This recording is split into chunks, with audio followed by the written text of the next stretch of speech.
Level 1. The Desperate. You are 23 years old, and your checking account has $14 in it. You sit in your car in a concrete parking garage for 20 minutes, staring blankly at the steering wheel. Your rent is due tomorrow. You look across the street and watch an armored truck pull up to a Federal Reserve depot. And for the first time, you don't see a vehicle. You see a rope thrown to a drowning man. You realize you have a choice: remain invisible in the way that broke people are invisible, or become a ghost. You spend 3 hours that night scrolling through dark web floor plans and outdated security system manuals. Your old life ended the moment you stopped thinking about if and started thinking about how. But you can't pull a job this big alone. Level 2. The Crew. You don't call your friends. You call a burner number you got from a guy in a neighborhood where the economy died 10 years ago. You meet in a windowless room that smells like stale cigarette smoke and bleach. You trade your real name for a moniker and evaluate the stranger sitting across from you. A safecracker who moves with twitchy, nervous energy, and a getaway driver who sees patterns in traffic the way normal people see colors. You realize you aren't hiring friends. You are hiring liabilities. You spend the next 6 months living in an abandoned warehouse, running drills until your hands bleed. Because out there, loyalty doesn't exist, only leverage. Level 3. The Obsession. Your life is now defined by the ticking hand of a stopwatch. You learn surveillance. You memorize shift changes, blind spots in the camera grid, and the exact response time of the local precinct. You learn to pick high-security tumblers in under 30 seconds while your heart beats at 160 BPM. You rehearse the operation in your head 1,000 times until nothing is natural and everything is a mathematical equation. You know that if the driver is late by 3 seconds, or if the vault takes 1 extra drill bit, you all get 25 to life. You are perfectly prepared. Until the moment the door gets kicked in. Level 4. The Breach.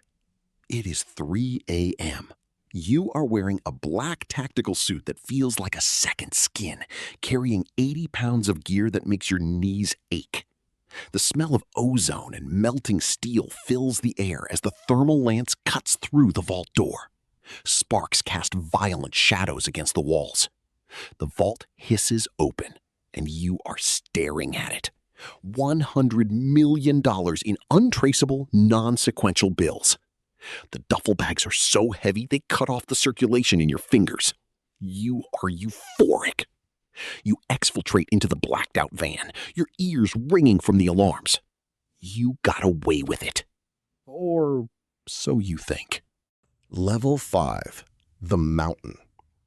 You spend the next 6 weeks in a safe house with deadbolts on the doors and blackout curtains stapled to the walls. You stare at a literal mountain of cash piled on a cheap mattress. You are holding more wealth than your entire bloodline has ever seen. But you are eating canned soup because you're too terrified to go to the grocery store. You can't call your mother on her birthday. Every siren in the distance makes your stomach drop. You celebrate the greatest heist of the century alone in a dark room, suddenly realizing the most terrifying truth of the criminal underworld. Stealing the money was the easy part. Now you have to clean it. Level 6. The Wash. The money is utterly useless to you dirty. If you buy a Rolex with a stack of hundreds, the IRS will have your door off the hinges by Tuesday. You don't need a lawyer. You need a phantom accountant. You learn the grueling art of smurfing, paying runners to make thousands of tiny deposits under the $10,000 reporting threshold. You buy failing laundromats, cash-only car washes, and empty restaurants, pumping your stolen money through the registers to make it look like legitimate profit. You are running a financial empire built entirely on lies, praying to God the feds don't look too closely at the books. But you can't control your crew. Level 7. The Bleed. You are living modestly, driving a beat-up Honda to keep a low profile. But the driver? The driver gets bored. The driver buys a bright red Lamborghini with cash and posts it on a burner social media account. The crack in the armor has formed. It isn't the police that notice first. It's the streets. The underworld finds out a local crew is sitting on $100 million.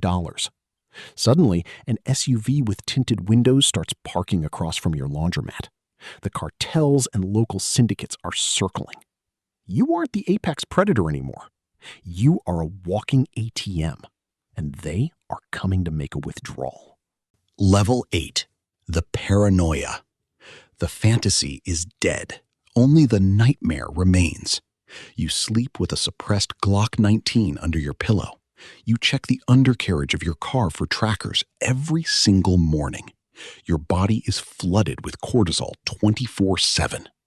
Your landlord thinks you're a quiet consultant, but behind your locked doors, you are watching 8 different CCTV feeds of your street. A delivery driver drops a package at your neighbor's door, and you nearly draw your weapon. The money hasn't bought you freedom. It has bought you the most expensive, luxurious prison cell on earth. And then the phone rings. Level 9. The Betrayal. It's the safecracker. His voice is shaking. He got picked up on a random traffic stop, and the cops found a duffel bag of the marked bills in his trunk. The FBI offered him a plea deal. Give up the mastermind, and he walks with 5 years. You know immediately that he took the deal. Your pulse deafens you. The tactical teams are already gearing up. You leave the house, the cars, the businesses, and $90 million behind. You grab your bug-out bag, a fake passport, and walk out the back door just as the sirens begin to wail in the distance. Level 10. The Ghost. You are 55 years old. You live in a concrete house behind a massive wall in a country with no U.S. extradition treaty. You have enough money to live forever, but your children back home think you died in a car crash. You walk the beach every morning, but you never stop scanning the crowd. You realize that you sacrificed your real name, your family, your peace of mind, and decades of your life just to look over your shoulder until the day you die. You sit on your porch and watch the sunset, wondering if the person you used to be even exists anymore, or if the money ate you alive. Somewhere right now, a 20-year-old is sitting in a cramped apartment scrolling through job listings. He has a restless feeling that his life should be bigger. He looks out the window, sees an armored truck pull up to a bank, and thinks he's looking at a gift. He has no idea that the ticket in his hand is a lit fuse. But he'll figure it out. They always do.